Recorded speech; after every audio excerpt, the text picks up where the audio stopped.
ಆಜಿ ಮಸಾಲ. ಎಂತ ಅಡಿಗೆಯ ರುಚಿಯಾಗೋ ರಹಸ್ಯವು 20 ರೂಪಾಯಿ. ಕೊಡಚಾದ್ರಿ ಬೆಟ್ಟದಿಂದ ಪ್ರವಾಸಿಗನೊಬ್ಬ ಆಯ ತಪ್ಪಿ ಕೆಳಗೆ ಬಿದ್ದಿದ್ದಾನೆ. ಪ್ರವಾಸಿ ಜೀಪ್ ಚಾಲಕರ ಸಮಯ ಪ್ರಜ್ಞೆಯಿಂದ ಆ ಪ್ರವಾಸಿಗನನ್ನ ರಕ್ಷಿಸಲಾಗಿದೆ. ಶಿವಮೊಗ್ಗದ ಹೊಸನಗರ ತಾಲೂಕಿನ ಕೊಡಚಾದ್ರಿ ಬೆಟ್ಟದಲ್ಲಿ ನಡೆದಿರುವಂತಹ ಘಟನೆ ಇದು. ಬೆಟ್ಟದಿಂದ ಬಿದ್ದಿದ್ದಂತಹ ಕುಮಟಾ ಮೂಲದ ಪ್ರದೀಪ್, ಆತನನ್ನ ರಕ್ಷಿಸಲಾಗಿದೆ. ಬೆಟ್ಟ ಹತ್ತುವಾಗ ತಲೆ ಸುತ್ತಿ 60 ಅಡಿ ಕೆಳಗೆ ಬಿದ್ದಿದ್ರು ಪ್ರದೀಪ್ ಅವರು. ತಕ್ಷಣ ಪೊಲೀಸರು ಮತ್ತು ಅರಣ್ಯಾಧಿಕಾರಿಗಳಿಗೆ ಪ್ರವಾಸಿಗರು ಮಾಹಿತಿಯನ್ನ ಕೊಟ್ಟರು. ವಿಷಯ ತಿಳಿದು ಸ್ಥಳೀಯರು ಮತ್ತು ಪ್ರವಾಸಿ ಜೀಪ್ ಚಾಲಕರಿಂದ ರಕ್ಷಣಾ ಕಾರ್ಯವನ್ನ ನಡೆಸಿ ಆತನನ್ನ ರಕ್ಷಿಸಲಾಗಿದೆ.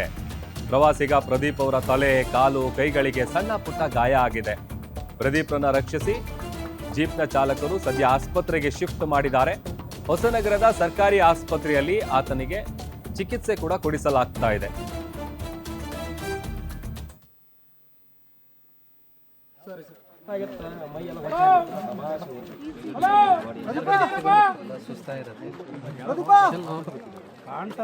ಏನಾದ್ರು ಸಮಸ್ಯೆ ಆಯ್ತಾ ನಿಮಗೆ? ಅಥವಾ ಮೊದಲೇ ಯಾವ್ದಾದ್ರು ಮೆಡಿಕಲ್ ಪ್ರಾಬ್ಲಮ್ ಇತ್ತಾ ನಿಮಗೆ? ಹೇಗೆ ಏನು ಉಸಿರಾಟ ಸಮಸ್ಯೆ ಏನಿಲ್ಲ ಅಲ್ಲ? ಸರಿ, ಓಕೆ. ನಿಮ್ಮ ಹೆಸರು? ಪ್ರದೀಪ್. Okay sir. ಪ್ರದೀಪ್ ಯಾವ ಊರಿಂದ ಬಂದಿರೋದು? ಕುಮಟಾದಿಂದ. ಸರಿ ಸರ್, ಓಕೆ. ಜೀಪಲ್ಲಿ ಏನು ಪ್ರಾಬ್ಲಮ್ ಆಗಿಲ್ಲ. ಸರಿ. ಯಾರು ನಿಮಗೆ ಜೀಪ್ ಅವ್ರು ಹೆಲ್ಪ್ ಮಾಡಿದ್ರೆ, ಯಾರು ಫಾರೆಸ್ಟ್ ಅವ್ರು ಹೆಲ್ಪ್ ಮಾಡಿದ್ರೆ? ಜೀಪ್ ಅವ್ರು. ಫಾರೆಸ್ಟ್ ಅವ್ರು ಯಾವ್ದಾದ್ರು ಏನಾದ್ರು ಸಮಸ್ಯೆ ಆಯ್ತಾ?